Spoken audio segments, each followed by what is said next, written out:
Alright everyone, Anther Cheer of the Bloody Point. Here's something a bit special. A sequence of 4 fights between the same 2 people, myself and Hacks player FrostyHippo.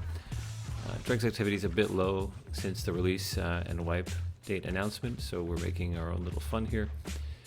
This matchup is really interesting because each of us have strengths in certain situations.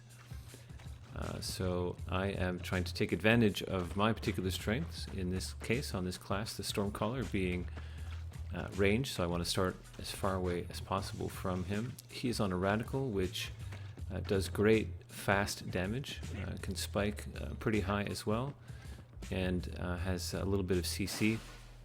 So here we go, we'll let this play out and make some comments after.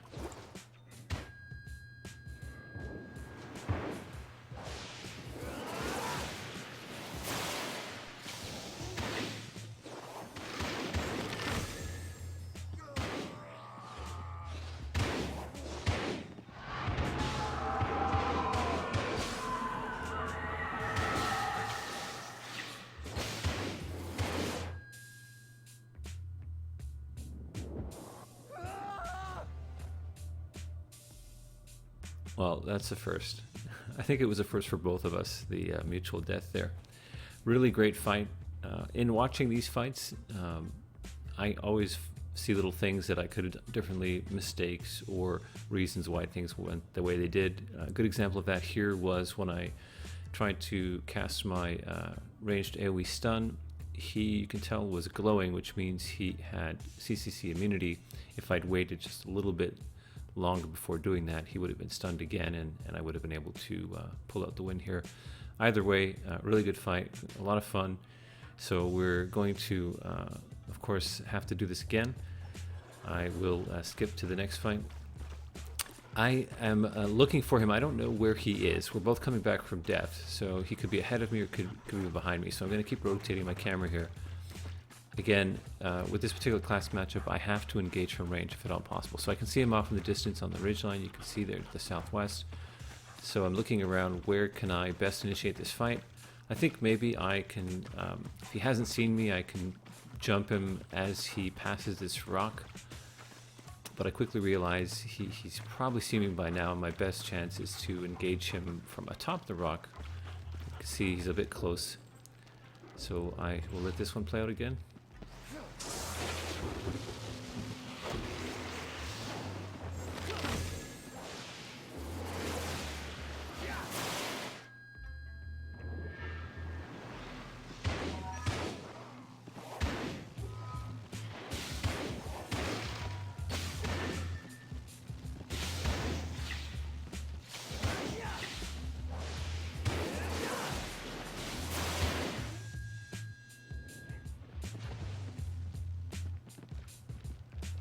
That one wasn't quite as close, although it could have gone either way.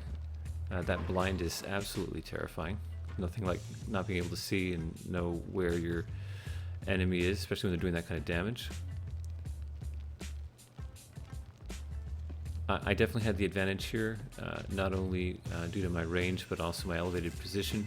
I was also able to LOS behind the lip of the rock, which helped quite a bit.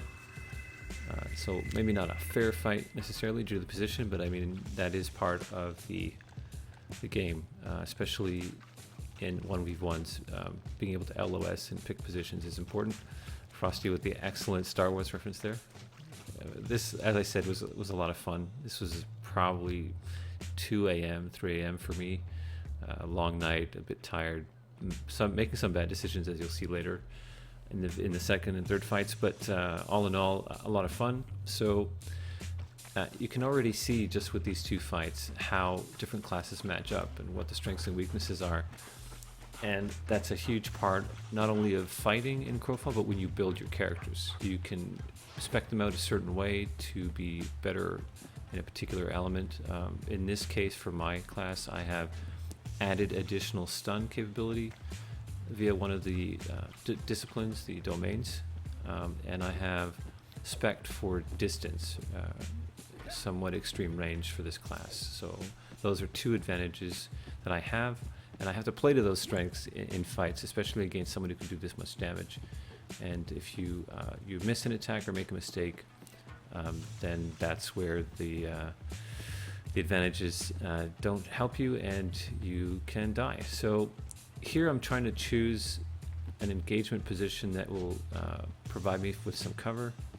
I want a clean sight line to him, and I also want to be able to retreat behind cover if necessary to break LOS. And he, of course, is going to try to do something similar and play to his strength and his advantages, the specific range that the Radical has. He doesn't want to just give me clean shots at him. But he is going to approach straight here. I'll let this one play out as well.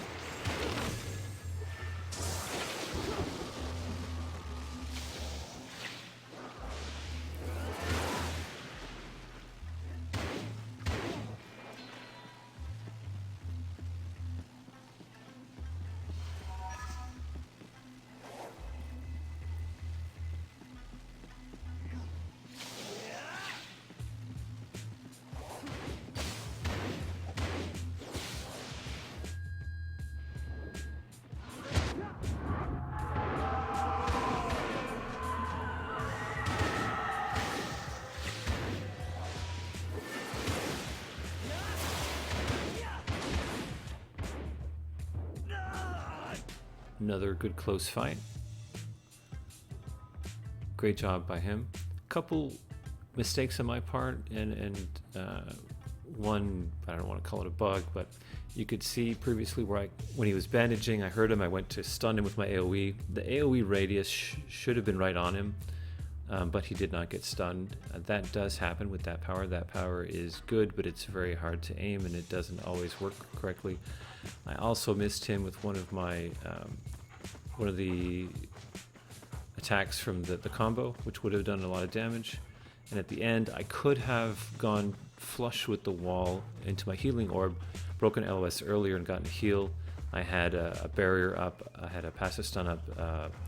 Definitely could have won that if I'd played that a little differently at the end. But still, all in all, a great fight. Heading into the tiebreaker here. Again, I'm trying to find the most advantageous position. I don't know where he is exactly. I assume he is up on the Maeve God Outpost platform, which isn't great for me because I have to get well within my 55-meter range before I can actually get an attack on him due to the elevation difference.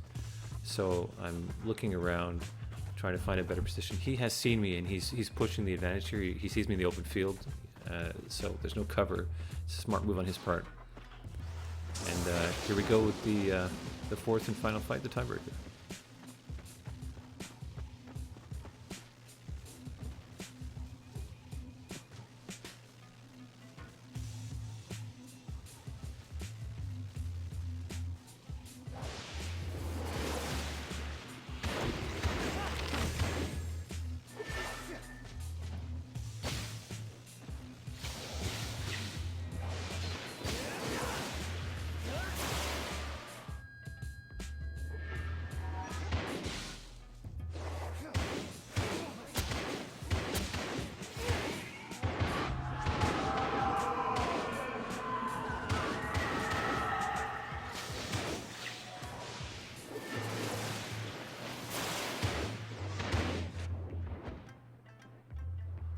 Great fights, fun stuff. Get in the game. You'll enjoy it.